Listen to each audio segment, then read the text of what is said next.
10 toes, that's my MO. Fam over gram, that's my MO.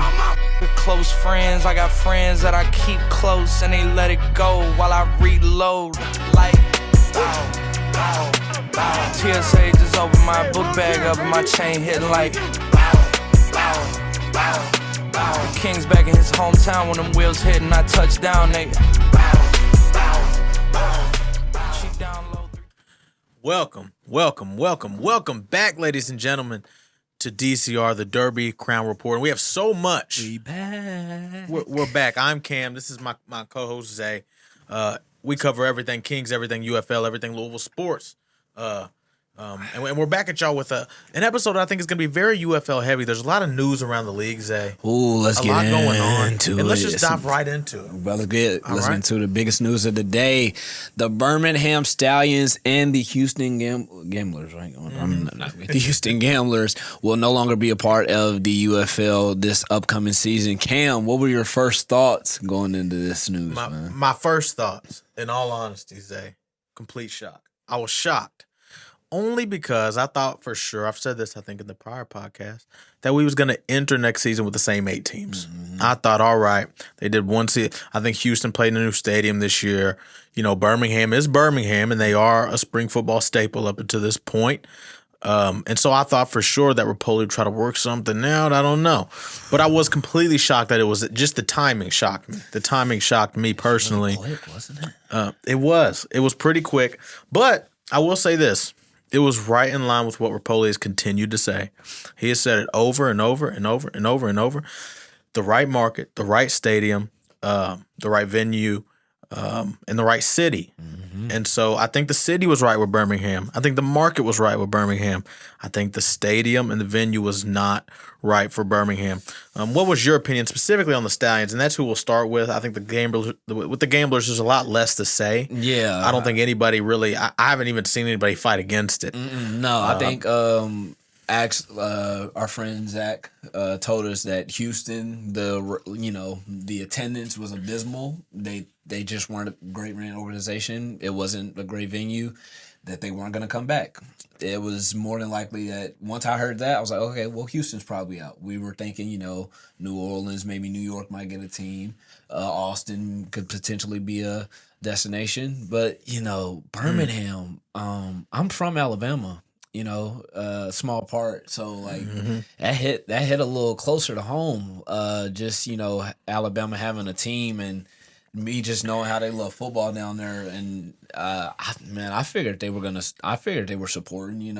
Like you said, I guess the venue just. I saw that they were not coming back to the certain stadium, and I was like, okay, well, they have to look for a new one. And it turned very quickly. Well, let me tell you though, the reason it turned stadium to, and that's because Repole already knew what's going on. Whatever the plan is here has probably been in place for at least a month or two. In all reality, he's probably known that they're going to leave. I kind of felt like the writing was on the wall when he tweeted out and said, Birmingham, I can't see us returning to Protective Stadium in 2027. Yeah. Give me some ideas. What can I do to help? I think that was Repole trying to show or trying to give the facade that, he's asking them that, but I think he already knew. Mm-hmm. Realistically, he already knew. That was a very weird tweet to just pop out. At the end of the day, we have to remember too. This is what I think Birmingham fans, I understand their frustration completely. Let me say that. I understand their frustration.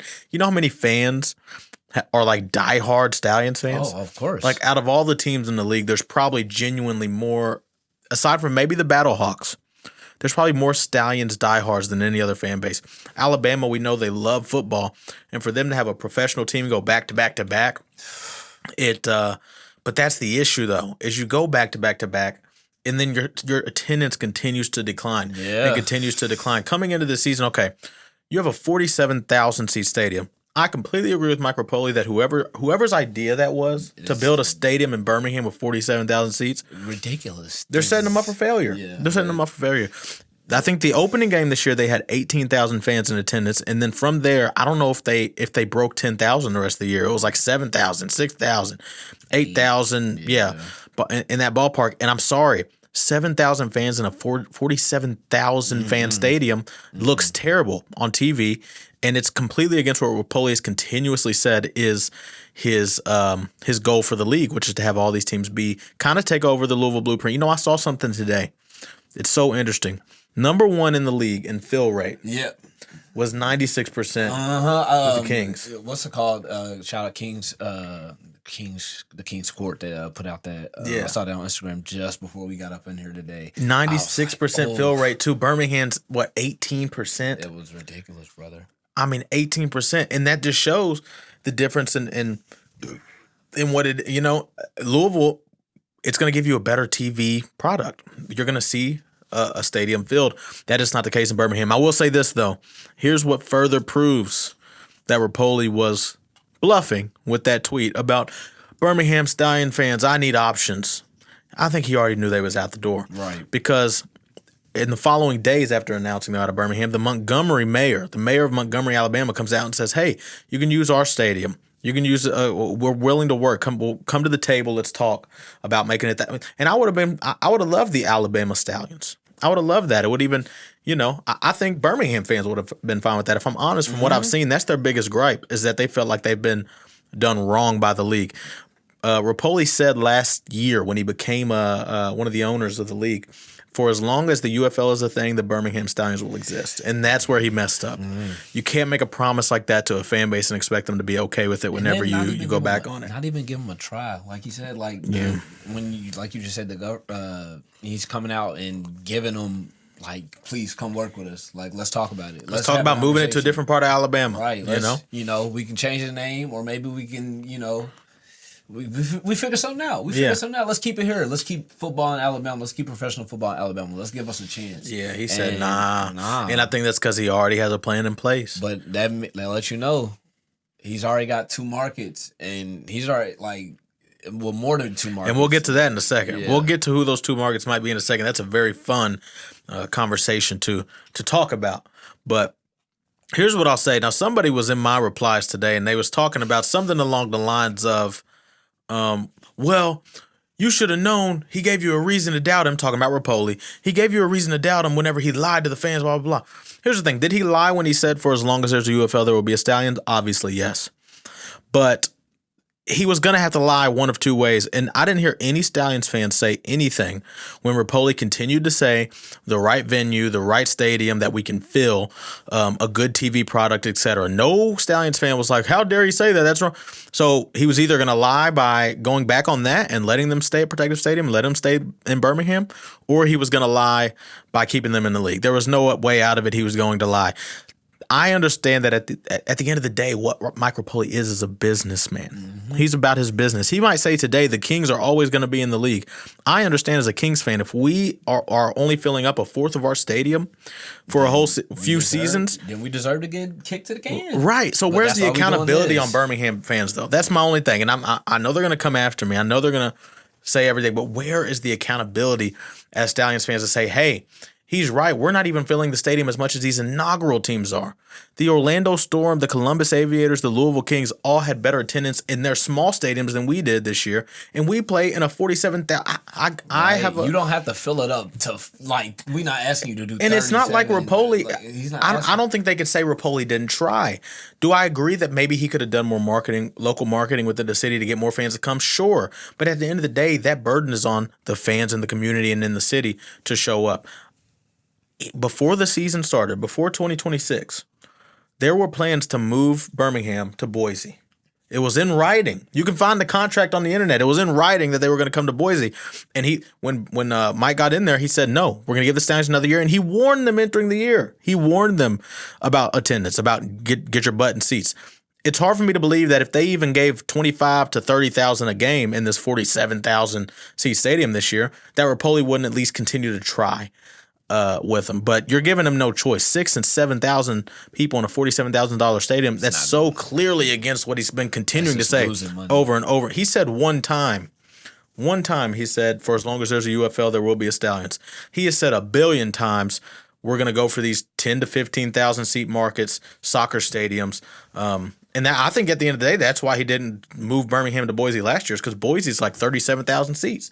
That's the only stadium they got there, unless they want to play in a 7,000 seat soccer stadium they have out there. So should we talk about the teams that before we talk about the teams that we think are going to move, because I think one of them we already know, and it gets me excited personally. I get excited about that team, but the Houston Gamblers. Oh, they're the Houston Gamblers, right? Yeah, so they're the Houston nothing Gamblers. to say. Great uniforms. I like the uniforms. The coach team was all right. It was whatever. It was a snooze.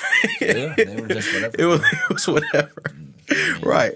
But anyways, so RIP the USFL. There are no remaining teams from the USFL in the UFL anymore. It is a brand new league, and I like that. I think that's a good thing. Like, let's wash all that away, bro. Like, yes. Like, it's okay. Like, the Stallions, like, bro, you guys were a part of the past, and, you know, you guys had your shot. And I'll say this. I hope they come back.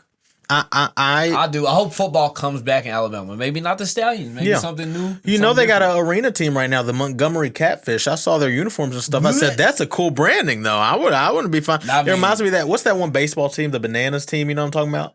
They go viral all the time. It's like their logo's a banana. They don't even play in the MLB. Yeah, they're like they're like the lime green and like the pink or something like that. I don't know. They might have wore some. I don't know. But they're just like they're like the Harlem Globetrotters. Yeah. They're known what they are because of the branding, and so I wouldn't, I wouldn't mind the Montgomery Stallions if they were to ever come back. At the end of the day, look, you didn't show up like you should have. Repole has said numerous times what his plan is for the league, and also the city refused to build a stadium. From what I've heard. The UFL came to the city and asked them if they'd be down to build a stadium. They said no, they don't have the resources for it now, which is understandable. Yeah, but at the end of the day, it's not in line. And I acknowledge it's easy for us to say that, right? We're Kings fans. We are literally like the blueprint of the league moving forward. I mean, our fill rate was 96%. Second behind us was at 52%. You can't. Like we are, you know. Touch that, man. Lynn Family Stadium is perfect for what Repole wants. Repole loves horse racing and Churchill Downs, so it's just everything just lines up perfectly for us. We're kind of spoiled right now, and I saw people were saying, "I hope they don't do your team like we did, like they did everybody." The problem is this, guys: we're not going to leave them any choice. If they are about what they have continued to say they are about, which that's kind of what they prove with getting rid of the Gamblers and Stallions. I'm not going to lie. Both of those, getting rid of both of them makes sense for the vision. Of course. Getting rid of Louisville or Columbus or the Storm even right now would not be in line with the vision that they've laid out in front of us numerous times over and over again. So, we love Stallions. We love the Gamblers. We love any team that's ever played a part of this spring football culture. Rest in power to both squads. Hopefully you can come back at some when, maybe when the league's prosper. Or maybe you'll go to the IFL, the Indoor Football League. Maybe you'll find... that's the thing? Yeah, there's the Indoor Football League. There's Arena Football 1, AF1. There's COFL. So there's all these different football leagues. They might barely get any play, but shoot, they exist. And so, good luck to them, man. Good luck to them, seriously. And yeah, I won't say anything more because there's a lot of Birmingham fans out there that I don't want to let them in my mind be my example of a Birmingham fan. I will say this: there's a lot of entitled fans of every fan base, including ours. Maybe y'all are looking at us right now like we're entitled Kings fans. Yeah, because we're on top right now. We're like the spoiled child. Yeah, we're the new kid on the block is what we are. Yeah, but we're the new kid on the block with a little cachet because maybe I'm the new kid on the block that just hopped on the basketball team, but I just dropped 45 in the championship game. I just dropped 45 on the championship game, and I'm making the league all kind of, what I'm saying? Dough. I heard we got about 7,000 season tickets already sold for Kings for next season. Oh yeah. Months ahead. That they already out? No, they ain't out. No, but the 7,000, they gonna get out eventually. Yeah. Well, shoot. Well, when they get out, I know somebody else who gonna get their ticket. That's what I say. Yeah. Because right now we like the Wembanyama of the UFL. Oh shoot, we the Michael Jordan of the UFL as far as I'm concerned. I mean, yeah. We're just early to it. That's all. We're watching Michael Jordan year 3. 37 points per game in the playoffs. No, that was year 1 when he just, when he's just nice like that at the Garden. When he's He's got his mom in the Nike commercial with him. But yeah, so sorry to the Stallions, sorry to the Gamblers, but we are at 6 teams now in the United Football League. And we are looking for 2 spots to be filled entering the season. There's no indication that they will not be entering the year with 8 teams once again. And there'll be 2 new teams. And we got one team that looks to be a shoe-in, Zay. One team that looks to be a shoe-in. Talk to me. Talk to me about how you would feel about the Austin UFL team, specifically possibly the Austin Wranglers, who used to be an arena team. The trademark has been filed. And it looks like it's like a sure thing. It makes too much sense as well with the Houston Gamblers not being a team. Just move on down the street a little bit to Austin and give the UFL a Austin team. Look, football belongs in Texas. I'm going to just say that. As long as there's a football league, there's got to be a team in Texas. And as we both said, a team in Dallas, I'm never too big on having, teams that have NFL teams get football teams. I agree. Austin, Texas, from everything I've ever heard, is a well-rounded football town. Like, they're big on football. Like I said, football's huge in Texas. I believe they would have a lot of recruits come out and play for them at their showcase. I believe they would have people show up to those games easily. I think this is the best fit for the league, honestly. Me as well. It's a shoe-in fit. You move out of Houston, which, like I said, its NFL team is struggling for fans. They're struggling for viability in the NFL. Yeah. So making them a UFL team, they were the most struggling UFL team from my eyes. It's an easy shoe-in. I agree. Austin. I do think one thing about it. I think a few things about it. First and foremost, like you said, it's a layup. It's a shoe-in. I think it's a perfect fit. There's one little reservation I have, and it has to do with the stadium size. Now, if they can push Austin to basically be like the Cowboys of the league in a sense, where it's like they are a giant in the league, you know what I mean? Like they are a Battlehawks level team in the league, then a 20,000 seat stadium will work. It will be completely fine, a multi-purpose 20. But the good thing is they fill that stadium for all their other sports. It's a lot like Louisville with Lynn Family, where we see that we will fill that stadium pretty well, 10, 11, 12,000 for Lou City. So it was easy to say, okay, they'll do that for the Kings too, probably. We care about local sports. Austin has shown they care about local sports. They obviously care about their Longhorns. And they care about the teams that play in that stadium as far as I know. So X2 Stadium in Austin, Texas. Yeah, I think, 15, 16 on average, at least, for a 20,000 fan stadium? 16 to 17. That'll work. Like, that would work. That would work. Yeah, give it 16, 17,000 fans. I mean, that's perfect. So I think that'll probably end up, according to their vision, that would be on the upper hand side of the league in terms of, like, seating. And so I like it. I love it. I love the idea. I love the concept of having a team in Austin. It's not a crazy drive from Louisville, 8-9 hours, something like that. And so I think a fun trip. Yeah. I think that Austin is the perfect spot. I think it's even better than, like you said, a Dallas. I think the only reason I'm looking at the league and I'm like, okay, you got rid of the Gamblers and the Stallions. Why didn't you go ahead and get Dallas up out the paint too? But I do think that that's like a headquarters spot for the UFL, and it's like logistically, it's so cost efficient to have a team in Dallas. They can be stationed right by the headquarters or whatnot, and it's just an easy commute to have a team in Dallas. I think it's just but so they might not be going anywhere. But the Austin team, I love the idea. I love the idea, and if they can, again, I think Repole is smart to.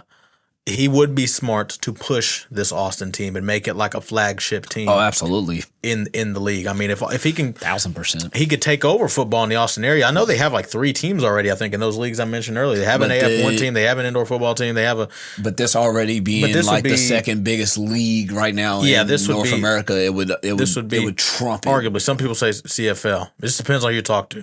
But the CFL has a whole country. Oh, yeah, I forget. The CFL has a whole country. In America, the UFL.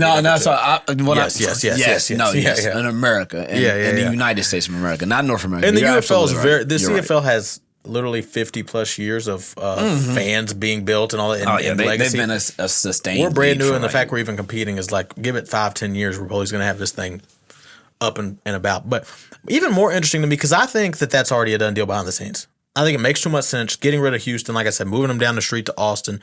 You might even make them the Austin Gamblers for all I know. I don't know.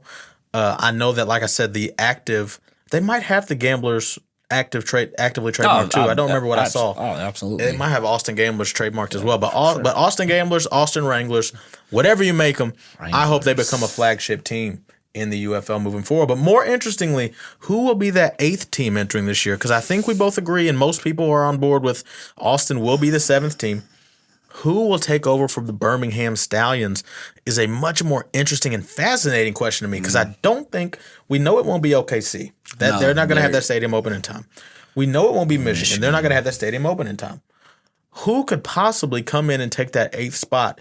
Who comes to mind for you, Zay? Who has, like I said, right market, right venue / stadium, and right city? Like I said, I'm a big fan of the Carolinas, one of the other Carolinas. I've heard a lot about Raleigh. Yeah, so I'd be a big fan of going there. Let's see. Because he's not trying to go out west from everything I keep hearing. He wants to keep it regional to, the South and the Eastern Seaboard. There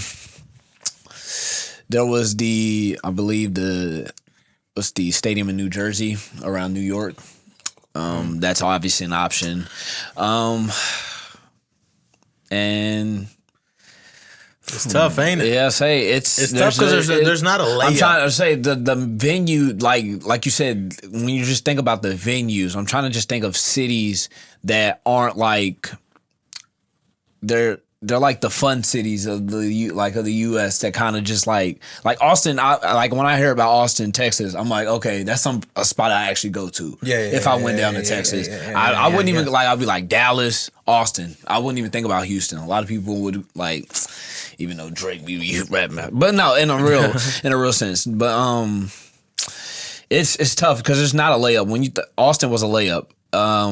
Obviously we talked about the Louisiana team, which could be a possibility. I've heard the New Orleans Breakers are as a possibility. That trademark has also been filed, but it's been active for a while since they were a team in the USFL. I think it's been active for a while.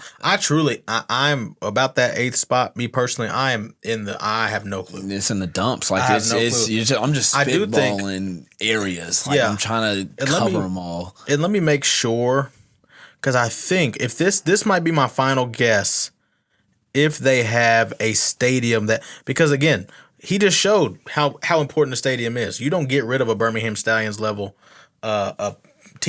franchise in your league if the stadium's right. If the stadium's right, it's not even a question because they've built legacy. They've built so many memories. They are Alabama's pro football team. Right. That's a big deal. Knowing that Alabama is like the market for football, at least college football wise, that's a big deal. But it's not loading right now. If Raleigh, North Carolina has a soccer stadium, 10 to 15,000 people, that one makes a lot of sense to me.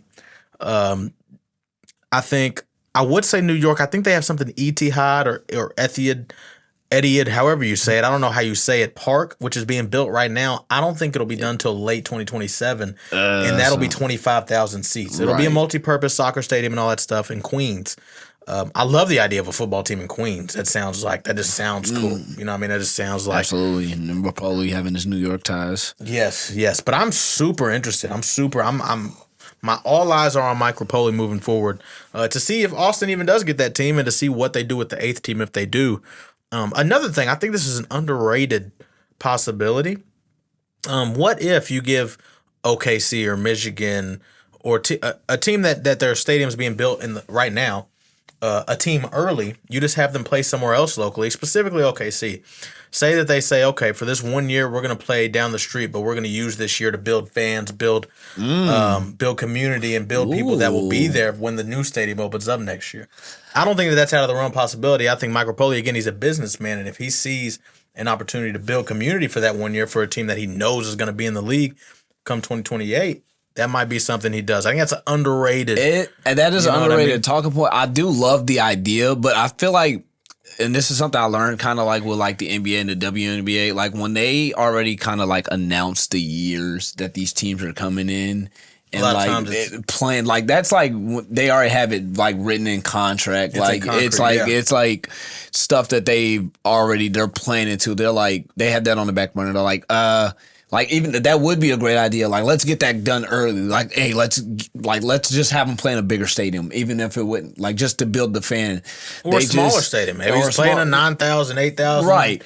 The biggest high school stadium you got. But when they got those things in concrete, they're like building towards, like, they already know. Like, there, we're there. Like, again, I think that would just we'll have 10 teams at that point, so we're not worried because they're already a shoe-in team for us. I think that would be a last resort. Yeah. I do think that would be a last resort. One thing I think we have to cover when we're talking about this conversation, I think it's so interesting, but I don't think it's out of the question. Boise, Now, we've talked about Boise a few times, but again, in doing research, aside from Albertson Stadium, which is 37,000 seats, they only have a 7,800 capacity seat, like little soccer stadium off in the cut. I don't think that's enough fans. I don't think that's enough. I don't think 7,000 something. Yeah, because Birmingham just has 7,000. And I'm telling you, if they announce a team in Boise and they're going to play in Albertson Stadium in 37,000 seats and they don't pack it out, the Birmingham Stallion fans you're gonna hear the uproar from it. You're gonna hear the uproar from them, and not only that, but Repole's gonna kind of show his hand, and he just has something against the Stallions franchise because what was the point? Right now, I'm not saying that it's out of the question. If they have, I don't know about Boise's attendance with that college team playing on that blue field, but I love an idea of a pro team playing on that blue field. No, I like the idea. I don't like the idea of 37,000 seats. They can't play on that blue field. That's not the 37. Yeah, it is. That is. Mm-hmm. Oh goodness, no, they can't play on that blue field. They would welcome it like nothing else. And building a team that has an identity like that, Boise would love that team. Now, I'm not saying they would fill it out. They are not going to give you a sold out 37,000. Yeah, I'll say I don't. But yeah. Idaho is like kind of a void. For Idaho, what do they have? They have nothing. They would show up for a pro football team. No, you're right about that. So but I think it's a maybe put them somewhere. I'm not big on Idaho's cities, but like maybe figure out something like if is Boise the capital? Because wherever the potato is, that's where you go. I don't know what the capital is. Wherever you go where the potatoes at is where you go in Idaho. No, the home of the potatoes where you put the football team. I'm so serious. I'm dead serious. Yeah, I don't know if you'll call the team Boise if it's not in one of those. I think it's like the only two stadiums Boise has. Okay. Is Albertson and the 7,000 seat. That's upsetting. My opinion, you play on that blue field and you give the team good branding. Again, that's another team that can become that's going to be at least bare minimum a fun watch. People are going to want to watch a team play on that blue field. To me, I think that adds identity, that adds flair. I got to be honest, like just be completely honest. Have you ever found that blue field like aesthetically to look at? Because it's very tough. Or like anytime at first as a kid, I've only played it on a video game. Exactly, I've never watched a Boise game. I never was turned on Kellen Moore. You weren't watching Ashton Genty when he was going crazy? Oh, I was. I saw highlights, but I'm not watching full games, so I don't know. When I'm watching Ashton Genty highlights, all I see is that Ashton Genty. Yeah. The blue field has never been like an issue for me. It's never been like, I hate watching this. I can bear it. And especially, though, it'll be different, but it's just like I genuinely because I play for a little league team. It's hard for you, huh? And yeah, because my little league team basically resembled the Boise State Broncos. Like we were the Louisville Broncos, so we wore the blue. So when we did that, we did college football, and we're gonna play on that blue field. And as I got older, I'm like, actually, that field sucked, and I like hated playing on. Like I can't look at that blue on that blue. Like that's terrible. I played video games like that. Oh goodness gracious! Like hey, I love the idea. I don't think it's smart though because of the capacity. Yeah, I think you need clear cut evidence that wherever you take a team, it's going to fill the stadium. And 37,000 seats is way too much. Way too much. Now, if you can get them to work on that soccer stadium there and push it to even 10,000 seats, lay up. But give a team to Boise instantly. In my opinion, 7,800 seats is just not gonna. It's not gonna. You're gonna sell it out every week, but like it's just not enough to me. Aesthetically good, but it wouldn't be lining no pockets. Right. Yeah. You're not making much money, pushing that. So it's like, why do it? Exactly. Like you said, Birmingham, there's no way they weren't bringing in just as much money as this 7,800,000 capacity stadium that you just flew in from nowhere. Yeah, Birmingham, man. Poor Birmingham, dude. They're out the paint, man. They got them out the paint, man. I can't believe it. For a team, it really is astonishing. For a team to go back to back to back and get removed from the league like 2 years after that. That is diabolical. That's I'm not even going to say I disagree with it. Like I said, if I'm in Repole's shoes and I'm not wavering on that vision, which the vision has worked out so far. Right. Louisville, Columbus, and Orlando were three of the best teams in regards to DC, filling the stadium this year. give DC their credit. DC been around for a little bit. Yeah, DC. But I'm saying like they I love fans DC. there. I love DC. I think DC is like I said last podcast. Louisville, or 2 podcasts ago. Louisville, DC, St. Louis, they're safe. To me, Columbus is safe. I think Columbus is like. That's another reason why I think Austin's going to be so good, because like Columbus is a college football state that loves football enough to show up for a pro That's why I team. can't wait for Michigan to come back, because their rivalry is going to be like, put them in the same conference. Like let them be that of the UFL. I thought about that, man. I was thinking about, speaking of conferences, Repole wants. So I think what I've heard, right, is 2028 10 teams. That's been the plan. It's going to have 8 teams, add 2 in 2028. OKC, whatever the other team is. I've heard 2029 they want 12 now. It was going to be 2030 have 12. They want 12 by 2029 now. And still 2034, 2035 is when they want 16. When they have 16 teams, how do you think they'll break that up? It's got to be just Do you think 8. it'll be conferences? Do you think it'll be 4 divisions of 4 teams? 4 divisions of 4 teams, 2 different styles of conferences. I think 8 and 8. Yeah, it's the easiest way to do playoff brackets. Easiest way to, like you said, do divisions. I think you just do it like that.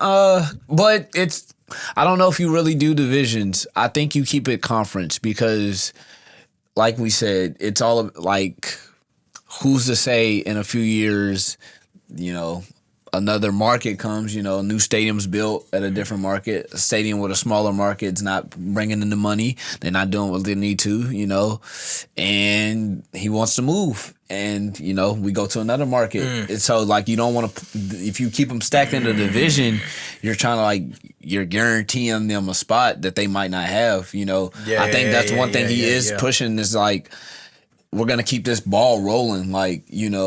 It can be a year one and done. If you can be here today and not here tomorrow, so you got to be putting in the work every single year. Too, man. I like that too. He's trimming the fat. Yeah, he definitely gonna trim the fat. And that's what this year just proved. We not wasting no time. 6 weeks after the season ended, something like that. Oh my God! Hit the road. Dang. He said Birmingham hit the road. He didn't even. Man, that's give y'all time to breathe. Boy, that's sinister. That's sinister. He put on Twitter, "I need y'all help. Give me some." Give me some options. Just think about it, bro. You just left the season. If it wasn't even that good, and you didn't even get no farewell tour. You're just oh, y'all just done. Y'all don't get no team no more. At the paint. So don't let the door hit you. For what? Man, I get it for the gamblers. Gamblers did it to themselves wholeheartedly. Stallions did do it to themselves. But man, like I said, I wouldn't be mad if he just found a way to keep it in the state. Right. Find a way to keep it in the state and give them fans something to look forward to still. Because now Repole has some lifelong enemies. I'll tell you that. You see the Twitter. He's not safe down there right now. He ain't safe. He got to check. He tried to check in Alabama. It's over with. Yeah. But he probably like he said, he ain't trying to come back. he trying to be in Alabama. That's what I said. But man, moving on. Just to summarize that. Again, adios Birmingham, adios Houston. Wish y'all luck wherever y'all go. As fans, I hope y'all stay around. Come be Kings fans, man. We're open. And we believe Austin, and then we don't know. Go support them. Go support them Austin teams if they come down. Before we continue, though, let me ask you, I just want a hypothetical question. Let's go. How would you, Zay, feel about, Repole wants to introduce a team in Lexington? They have the Lexington soccer team they got with a stadium out there. They could probably pack the Kentucky stadium. It's so crap. But honestly, but they don't even pack it out when Louisville come play them. So. I think it's a whole other story. I think Will Stein and Kentucky football might be on the up and up. You think so? Just being honest. I'm not bad. But Lexington getting a team in the UFL, to me, I don't want it. Oh God, no! I don't want it. I think we have some Lexington fans right now. Yeah, no, I think we are Kentucky's pro football team. I'd like to keep it that way. No, I just saw somebody propose that on a forum, and it just had me thinking. I was like, man, that might be something if they bring Michigan back to give Columbus a rivalry, they might be like, oh, we're gonna try. Louisville's going crazy. If we say we sell out every game next year, which honestly is a possibility, right? We sell out every game next year, they might look up and say, man. Louisville, man, we want to give Louisville a layup of a rivalry. Let's go to Lexington because we know Louisville, Lexington hate each other. Blah blah. I wouldn't like it. Go somewhere in Tennessee then. Give us a Tennessee rivalry. We're right Nashville. Give us a Nashville team. I'll take some. No, I mean they got Tennessee Titans already. Let's give them somewhere close. Let's give them Memphis. Knoxville. Knoxville. Knoxville? No, Knoxville team be all right. Knoxville would actually Knoxville football is actually pretty tough out there too. Yeah, I heard them boys yeah. they get physical down there. Oh, yeah. Give us a Chattanooga team. Chattanooga. Oh, that'd be all right. That'd be all right. That'd be all right. Okay, I like that. No, so yeah, I think Lexington, because I actually have Kentucky fans that I know, like fans of Kentucky football that are friends of the Louisville Kings. They don't care that it's in Louisville now. Yeah, they care that that's it's one of the beautiful things cards. about the Kings is it brings everybody together. Yeah, so it's like no, I wouldn't want, because as soon as they get a Lexington team, everybody's gonna get their little Kentucky tie feels. Everybody's gonna hate the Kings. They're gonna hate the Kings again. Yeah, so it's gonna be like, nah. And the worst thing about that too is like if you're a BBM fan in Louisville, you're gonna be a Lexington fan, which is stupid to me, man. Right, but right. whatever. Moving on though, so yeah, that's that. Again, would love to see that team in Austin. I truly would love to see that team. I think it'd be a staple in the league if they push it. But let's get on to some Kings in the league, some Kings in the NFL. Zay, I know you got some news on this front. I do. Now, since the last pod happened, we do got some new additions to the league. Holla at us, Zay, about what you know about how these guys are doing in training camp thus far. So shout out to all three of these guys who got their opportunity today. Who got their opportunities, who just got signed. Shout out to the guys who've already been signed, that have already kind of, doing their thing in the league, doing their thing at training camp. From everything I hear, Ian Willer, Dalvin Cook had a quote about how he's the quiet guy. I want to kind of run down the guys who have already been signed. Yeah. Ian Willer, from what I've heard from Dalvin Cook quote, he's a quiet guy who came in there, who's taken all the knowledge that every veteran's given him, and he's putting it to the test. His athleticism has been praised through the roof by many different coaches. People have been writing about him. So he's looking promising. I think he actually has the best chance. Really? Truly enough, he might have the best chance to make a roster somewhere this season. He's getting a lot of flack in camp right now. He's getting a lot of attention. Cam Gill, he came into camp in shape already, just coming off the season. They just lost their top draft pick to an ACL injury. From what I've heard, he's battling on the lower end of the depth chart right now. The preseason is going to be very big for him. Tanner Brown is in a very tough kicking battle with Charlie Smith down there in New Orleans. Come on, Tanner. From everything I hear, Smith's Tanner. Got the edge, but it's not like by a lot. It's very narrow. They're not letting. It sounds like they're trying to keep that Charlie Smith guy's confidence a little high, because it sounds like they're not letting Tanner kick from over 50 yards a lot. I don't know what that's about. Crazy thing I read out of camp, but I'm telling you, I'm tapped in. They're not letting Tanner Brown kick over 50-yard kicks. I don't know why, because he got Saints the leg fans, of a man. sniper. What's up with that, man? I don't know, but preseason, these guys will be battling for that spot. So Tanner Brown, we're wishing you well. You're on your journey. Another thing, out of Detroit. 2 news. Lucky Jackson, from everything I hear, is having a solid camp down there. Solid hands. They're loving his athleticism. I think he's in the return rotation right now. So he's going to be getting a good shot. And that's why I said I think he'll make his mark. So I think he's going to have a shot this camp. He's looking good in Detroit. Okay. Also coming out of Detroit, I did not hear until I got your text, but Tariq Black was released so that they could sign a tight end. Just upsetting news. I'm a big fan of Tariq. He was my favorite receiver on the team, so I was very shocked and very upset to hear that news. Tariq, we hope you get another opportunity, man. And if not, we hope you come back and play for the Kings this season. Whatever best suits you. We hope you do. Other news, as you said, the other receiver that was signed this past week, one of my best friends texted me asking me about him, and I could not tell him a lot because I did not see him play. Which is Caden Prather. But from everything I heard today at camp, he was making plays. He scored a touchdown. There was a viral video, picture of him going around scoring a touchdown today in camp. I don't know who threw him the touchdown. Can't say what, but They said he's looking strong. He's looking very athletic in that receiver room. Okay. So it's looking like they brought him in for a reason. So we're going to see what they got. Okay, cool. I mean, back to Ian Wheeler for a second. Yes. So that's kind of, I'm not going to say it's surprising because Ian is immensely talented, but wow, good to hear. Good to hear on Ian's behalf. Yes. Do you want to hear the quote let me hear that, from DJ Moore? Ian's a good football player. He's fast, he's intelligent, and he's going to hit the ground running. James Cook said, quiet guy, come in and work. Just taking in all the information and learning, going out there and doing his best to be on the team.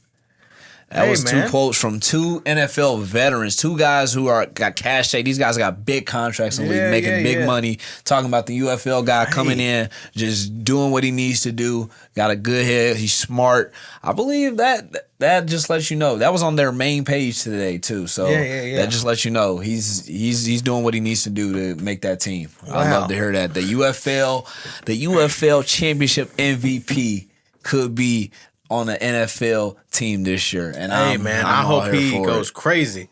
I hope he somehow finds his way up to third string. Third string backup. I can't wait to see him in If he gets up preseason. to backup, man, I doubt he'll pass Ray Davis on that chart. Oh, we'll see, but, man. But boy, congrats to Ian Wheeler. Congrats to everybody. And again, Tariq Black, we hope the very best for him moving forward. I know you said you're gonna get a Tariq Black jersey. Is that still in the cards? Oh, absolutely. Hey, that's in my what's it called right now? That's in my tabs. I got it made. Okay. I got it situated. Let me get my little bonus come in, and we're gonna get that jersey. We're gonna hopefully rock it. Maybe on the next podcast. There we go. There we go. But we definitely getting that gray Tariq Black jersey. Cool. We getting that situated, man. Cool. We getting that jersey. Hey man, I love to hear it, and thank you for getting all that information.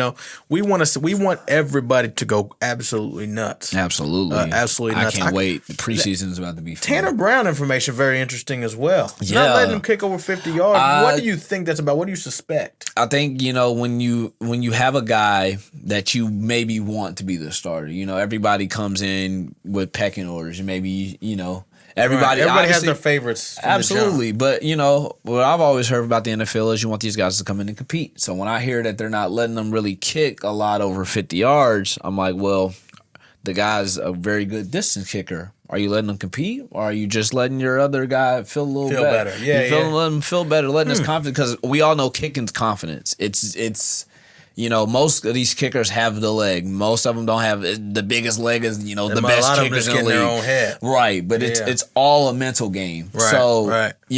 I saw something today. Ravens Twitter was saying how, we see Tyler Loop out here missing kicks at practice, empty stadium. With just the fans cheering at a stream practice, right. And he's out here missing kicks left and right, and they're like, "We should have signed Tanner Brown," and I'm right there with them. I'm like, "Yes, I wish the Ravens would have signed Tanner Brown." You'd have got that Tanner Brown jersey quick. Oh my boy, they couldn't have. You wouldn't have had to made a bet to get that one. They couldn't have put that on the shop quick enough. I'd have sold it out myself. I'm buying 10 of them just for give them out. Hey, but everybody rock these Ravens Tanner Brown jersey. Well, nah, man. But I hope preseason he gets his fair share. He gets his real opportunity, and I hope he prevails in that role, man. I'm praying for you, Tanner Brown. 1,000%, man. 1,000%. Tanner Brown, we're looking. Hey, Travis Bell going to the Cleveland Browns. I'm a big Travis Bell believer. I think he's a very slept on and underrated piece of that defense that was so good for us this year under Jamie Sharper. I'm very excited to see what he can do with the Browns. I'm not obviously, well, I wouldn't say obviously. No one here knows about my NFL knowledge, but I don't know enough about the interior line of the Cleveland Browns to know whether or not he has much of a chance to become part of that depth they got over there. I believe they had like one of the top defensive tackle draft picks last year. I think it's Graham, if I'm not mistaken. Mason Graham. Mason Graham from Michigan. Yeah. A beast. Yeah. By the way. So I don't know how much room they taking. It is more so about the backups, right? We're not looking. A lot of these guys we're talking about, we're not except Tanner Brown. We're kind of not looking for them to be a starter. I'm necessarily. We hope that, but the best case scenario is they make the 53-man, and they are on the sidelines, for me personally. Right. But well, maybe not very best. Of course, very best case scenario, they start. Right, but you know, the knowing the odds and knowing what they're coming from, the chances of that happening year one, at least for a lot of them, unless you was like so good that you did not belong in. Like, for example, I think in the right situation, Hakeem Butler, a guy that was on the St. Louis Battlehawks this past year, in the right situation, he might end up being a good mid-tier starter on an NFL team because he was an absolute stud. You know, he looked like an NFL player. Just about, he's 6'5", 230. You know, he looked like an NFL player. But most of these guys, you know, you're just hoping they make a roster. If they make a roster, literally like unbelievable. Anything can happen. Just the opportunities are endless. You know, the fourth guys on the receiving team get a shot to come in and catch a pass. Speaking of wide receiver, how about the Kings becoming wide receiver U in the UFL to start off, man? Yeah. Isaiah Winstead still no opportunity. I think he's gonna get like. You think so? I seeing Caden get his shot. I'm like, Isaiah's gonna get his shot, and maybe that just has to do with what they were looking for in a receiver. They might have not been looking for a big body and because he's different. As much as Prather's kind of like agility, speed. Yeah, he's like in and out. Like he's tall and lanky, but he's very agile. Right. Like that's why he's one of the best rat catch receivers. But you know, as Coach Redmond said to us, like sometimes it's like age. You know, I think he's already like 27, 28. You know, right. It's getting them in the room is tough a lot of times when you want the young 21, 22-year-old receiver. I mean, a guy. Should we talk about Ray McLeod? You know, I mean, I'm not mad at you. Yeah, like a guy like Ray McLeod, like he it's hard for him to get. Like he might be potentially coming to the UFL. You know, and like he's like a 22, 23-year-old, and it's hard for him. Like it's hard for players to get on an NFL roster. You know, right now, 1,000%. So it's like. I think the gentleman that just retired, Polk, was that his name? Yeah. Oh my goodness. That's a great idea of somebody who I think the UFL team should keep their eyes on. I think the UFL should keep their eyes on him and like have a contract ready for him. Hey, if you want to come back and play football, but you might not, think you got a place on a NFL roster or a chance to be what you thought you was going to be in the league. Hey, come on down here to the UFL. You could just play ball. Yeah, but I think like right now he's like when he's like retired. When he just retires from the NFL and when he's already on the roster, it's like a mental thing where it's like I just I get it. Yeah, he just don't want to play. He just doesn't want to play. I completely get it. I'm saying have it ready. Like somebody who's like Corey Davis. You remember Corey Davis from a few years ago? He was like he was like the all-time leading receiver in college. And he didn't really pan out in the NFL. He just retired. I'd love to get him on the phone and be like, hey, man, would you want to come ball out in the NFL? Doing, like, come on. Just come play, just see if you can get your passion back, Yeah, see how you feel about it. You might not even want to go play. That's why I hope it provide. Like, I want it to be a league, like, obviously, where it's competitive and it's the next level. That's a good question to ask. I would love for players who are like, maybe like, just a couple years out of the league who maybe just fizzled out of the league or, somebody who was a really big superstar in the league who still feels like he can still play but doesn't get the chance on the NFL roster. It's the league of opportunity. And he just comes in Let me ask you this though. I think this is a great question and we'll end off on this unless you got any other topics you want to cover. What is okay, because some people they might have outlandish expectations and say, okay, we want the UFL to one day rival the NFL or compete with it and be the NBA to its ABA or the ABA to its NBA or whatnot. Well, one day we want to, in 50 years, what do you want to look up and say the UFL is? What do you want to look up and see the UFL to be? And maybe that's comparatively next to the NFL, or maybe that's just in and of itself. What do you want to look up and say this is what the UFL is? 50 years, if you could look up in your ideal world, what is attainable? I want it to be what like AAA is to what AAA is to baseball or something. I want it to be somewhere where guys can go and make decent, really good money, traveling teams where they can go and you're just under the level of NFL talent or the MLB talent line where the next season after you just, coming off of spring, you go and show you can be a great player on a really good UFL team, show you have some talent just to get an invite to these camps as these players are doing and get a shot at the NFL. Yeah. Like, it's a story. Like, you know, that's what I want the UFL to be. I want it to be another pipeline for UFL, for NFL talent, for professional football talent. I think, though, I completely agree with that. But I think even to take it a step further and say, and this is probably outlandish to a lot of people, but I think that the unique opportunity the UFL has over a AAA or over a G League in the NBA is it's played at a different time of the year. That is true. It's played when the NFL season is over.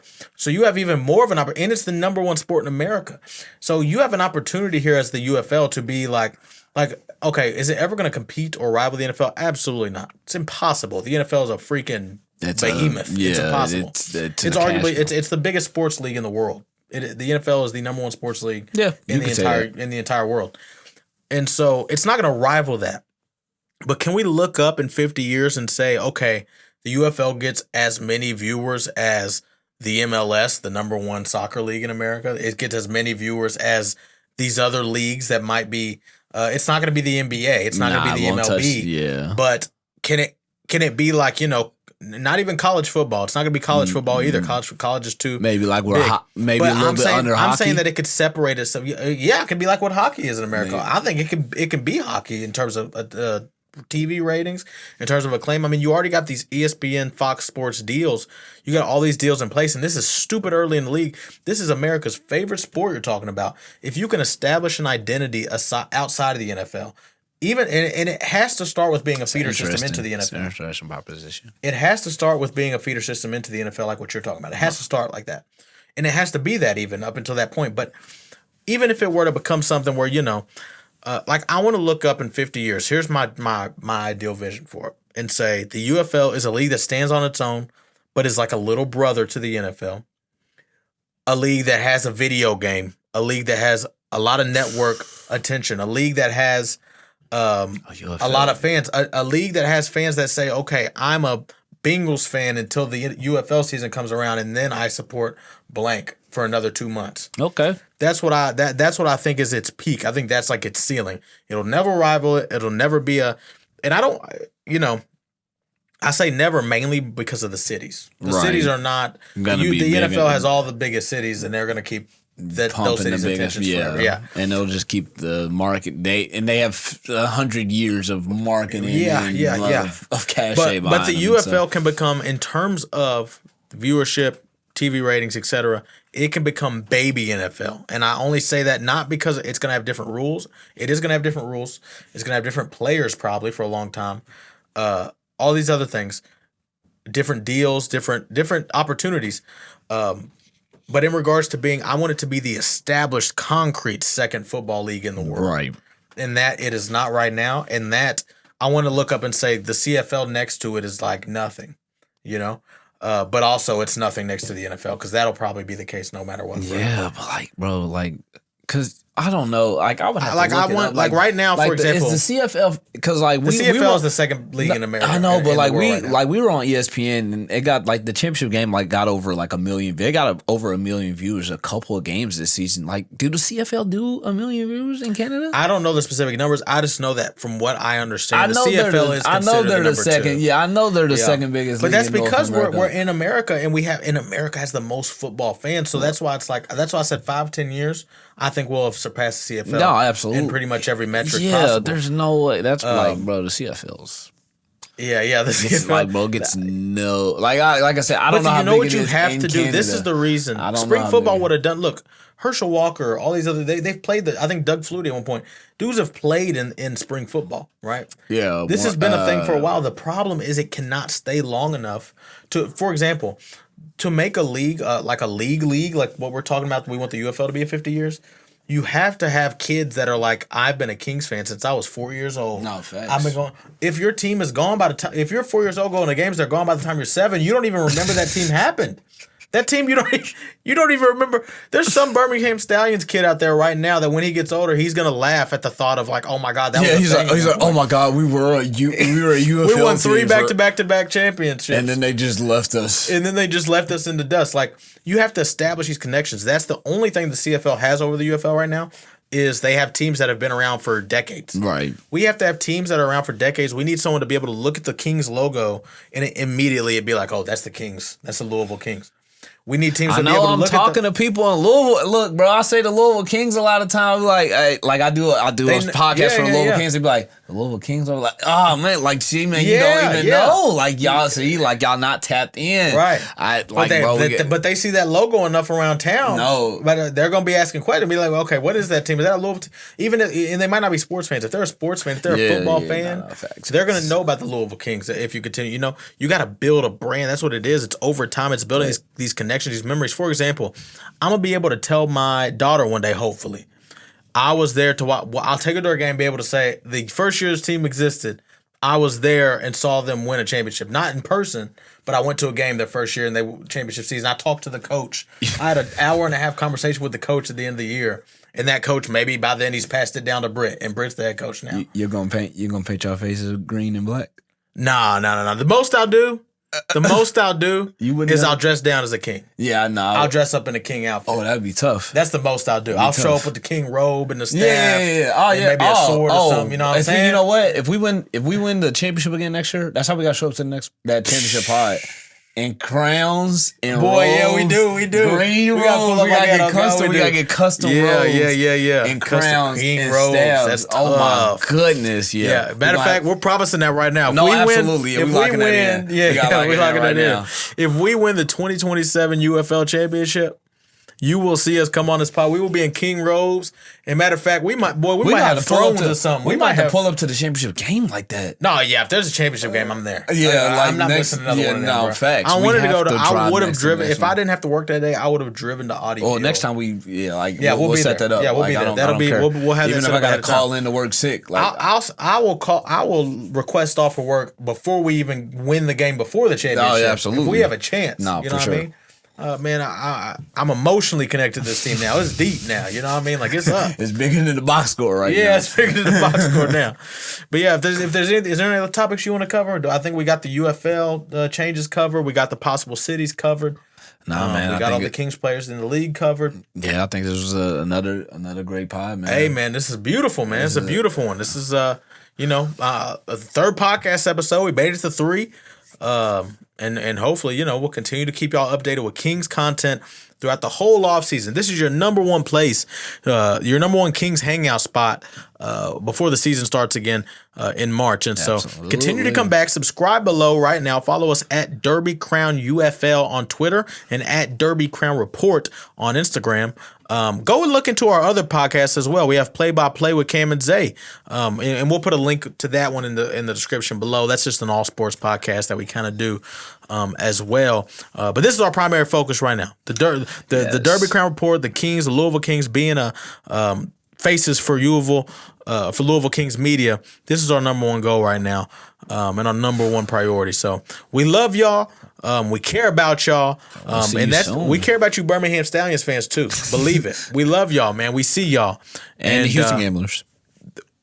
Them not so much, but we just care. Like, yeah, we do. I hope you keep supporting the league. Yeah. Keep supporting the league. Don't go support Austin if they show up. Be an Austin fan, man. Be an Austin fan. I think Birmingham, they ain't gonna be a fan of nothing if it's not in Alabama. Okay, it's all right, man. Blitz. I'm sorry, bro. I'm sorry to Alabama. Truthfully, I really am too. I can't imagine being a diehard fan of that team. Like if the Kings left right now. If they got rid of the Kings, boy, I'd turn this to a Repole hate pod. No, bro, we had to burn the UFL. This is like the kill UFL podcast. This league's not making no money. Let's end it right now. Matter of fact, let's give them a list of the reasons why the UFL suck. This podcast, man. We have a lot of fun with this, but this is like a genuinely fun podcast. I love doing this, and look forward to as well in the future. We got guests. We're gonna have guests on now. It won't just be us forever. We're just building the brand right now. We're making that DCR logo stick in y'all mind, and we're also going to expand it to other sports. Don't you think that when Louisville football season comes for the Cardinals, we won't be covering it as a little side topic? Don't think that we won't try to have a horse racing expert on come Derby time, man. We're like that, man. This is Louisville sports, man. This is Louisville sports, and so we're here for y'all. We're here for the Kings. We're here for the UFL. We can't wait to see where things go from here. So again, subscribe below, like this video right now. We want this to be the most viewed DCR episode up to this point. Make this the most viewed episode episode, post it on all your socials, show it to all the other Kings fans and UFL fans. And we'll see y'all for episode 4 and God knows how long. Stay blessed. Deuces.